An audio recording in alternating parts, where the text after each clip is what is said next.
I like to begin each day with an early morning meditation practice, followed later by an indoor cycling workout, and then I do some yoga and I lift some weights. After breakfast, I then open a prayer book, read some scriptures, and then do a study of current events and of philosophy in particular. These practices that I treasure so much have a centering effect. They light up my spirit, and thus collectively I feel empowered to begin the day with something of a sense of triumph. I don't want to settle for less than that. I don't want to drift into the day. So I've been thinking about how a non-believer might begin his day. Perhaps exercising and reading just as I do, but of course he would leave out the spiritual dimension, and instead I was thinking, well, what might he do? Well, his purpose might be a determination to bolster his skepticism by studying with care, for example, the 18th century French skeptic Voltaire, that may be one of his heroes, or perhaps the Scottish one, Mr. David Hume. And interestingly, it was Hume himself who is known to have kept up a reading of the skeptics right up until the point of his death. Like on his deathbed, Hume, apparently in good spirits, was found to be reading Lucretius and Lucian, described by Peter Gay as the two most implacable enemies of religion, one the fiercest, the other the wittiest, that antiquity had produced. Well, so strong was David Hume's resolve against belief that during his last days, like while lying on his deathbed, he was heard to say that his only regret was that he had not saved more people from the Christian superstition. Well, he was well locked into skepticism and remained steadfast to the end in his refusal to believe. Well, that's one way to go out, to persist in a state of unbelief. Now, for myself, I regard this as tragic and think that there's a higher skepticism than Hume practiced, what Jacob Needleman, the philosopher Jacob Needleman, called a true skepticism. A true skepticism leads not to the emptiness of unbelief, but rather to the fullness of belief, to the fullness of a grand affirmation of the meaning of it all. So by a true skepticism, I mean a level of skepticism that's determined to clear away all dust and debris in order to reach truth or to reach understanding. It's an effort, as emphasized by the Upanishads, to discriminate between the unreal and the real. It's an effort to push past all false lands of make-believe in order to find the truth. So what we have here is a higher skepticism, a true skepticism, because it leads somewhere. It has a point to it. It ends up, for example, affirming that life itself has a point, that the universe has a point, that existence has a point, and in particular, that your life has a point to it. How about that? It's to affirm that a true skepticism, a very hard way of a form of thinking, can get you somewhere. It can lead you to affirm, as John's Gospel states, that in the beginning was the Logos, which can be translated as in the beginning was the Word, or meaning, or the point of it all. In the beginning was the point of it all. Like there's always been meaning there, right from when creation occurred. So thus by engaging in this true skepticism, by a determined effort to distinguish between the real and the unreal, you can end up in a state of belief. Like just take the skepticism far enough and you end up believing. That is, ground your life in the meaning of it all, in the light of it all. Or, of course, you can choose this path and choose instead the skepticism of Mr. David Hume, thereby choosing to believe, as Daniel N. Robinson puts it, that the universe is a place of dead matter, describable in purely statistical terms, and having no point.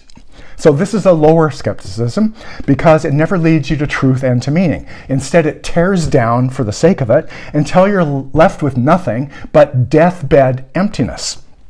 So this lower skepticism often, I've observed, tends to be coupled with some kind of air of superiority. There's sort of a sneering, scoffing arrogance. Such a spirit, a low skepticism, isn't an open, searching spirit, but it's a spirit of contempt. It's profane in its nature, as Elizabeth Elliot describes, treating as meaningless that which is actually freighted with meaning. It's treating as common that which actually is hallowed. It is treating as mere triviality what is really a divine design. So such A profane spirit is, according to Mrs. Eliot, the failure to see the inner mystery. So this low skepticism fails to go deeply enough, doesn't go far enough, and therefore misses the mystery and the meaning of it all. As Raymond Tallis in Philosophy Now describes so well, he talks about being tired of this cynicism, this mocking, scoffing skepticism. He says he's tired of the cynical mockers and scoffers. He's sick of their attitude, and he actually says he feels insulted by them. Tallis is tired of hearing, for example, that it's science and not religion that has revealed our true standing in the order of things. In a quick survey of modern skepticism, Mr. Tallis calls attention to Voltaire, who he says got things off to a jolly start by visualizing men as they really are, that is, insects devouring one another on a little atom of mud. And in our own present day, John Gray has argued that we are beasts, metaphysically on all fours with the other beasts. Man, Gray asserts, is only one of many species and not obviously worth preserving. Human life has no more meaning, says Gray, than that of slime mold, and I'm absolutely sure he does not treat himself like that at all. There is as well Stephen Hawking's declaration on a TV show in 1995 where he said, and I quote, "The human race is just a chemical scum on a moderate-sized planet orbiting round a very average star in the outer suburb of one among a billion galaxies." Well, Mr. Tallis calls this kind of snarling skepticism nihilistic grandstanding, and he finds it repugnant. So to counter this low skepticism, Mr. Tallis cites Blaise Pascal, who beautifully wrote that, and I quote, "Man is but a reed, the feeblest thing in nature, but he is a thinking reed." He's a thinking reed, which is to say that he can think his way towards the grand affirmation that there really is meaning, there really is truth. That even if the universe were to crush him, man would still be nobler than that which killed him. Because, as Tallis explains, we carry within us the ineradicable sense that there is something more. In fact, it's our dignity as thinking reeds that we can think our way towards the highest possible meaning. And thus, we're able to challenge the claim of science that gives us the complete truth on what we are. It does not. Science is at best incomplete, for it's missing something when it says that we are, or when it concludes that we are but pieces of matter, living matter lost in a boundless universe. Science, in other words, he says, cannot account for the lived truth of our lives. This is what Richard Feynman, interestingly enough, the Nobel Prize-winning physicist, affirmed. He affirmed it through his own life experience. Deeply in love as a young man, he learned that his wife was dying. And he found that his science was of no help to him whatsoever. As she lay dying, Feynman began to glimpse, somebody has said, that special powerlessness that medical uncertainty can inflict upon a scientific person. Feynman had been someone, the true scientific spirit, had been rational and unsentimental in his reverence for the indomitable laws of physics that tend towards decay. His view had been that everything that appears mystical, it appears mystical, it's simply an insufficiently explained mystery with a physical answer not yet to be found. Feynman had believed that the scientific way of thinking brought a measure of calmness and control in difficult situations. But in this situation, in the biggest crisis of his life, the greatest trial of his life, science offered him nothing but its hard edges. At that time, he wrote a letter to his wife that went beyond science to give expression instead to a heartfelt spirituality. He says, and I quote, "My heart is filled again, and I'm choked with emotion. Love is so good and powerful," he wrote to her. "It's worth preserving. I know nothing can separate us.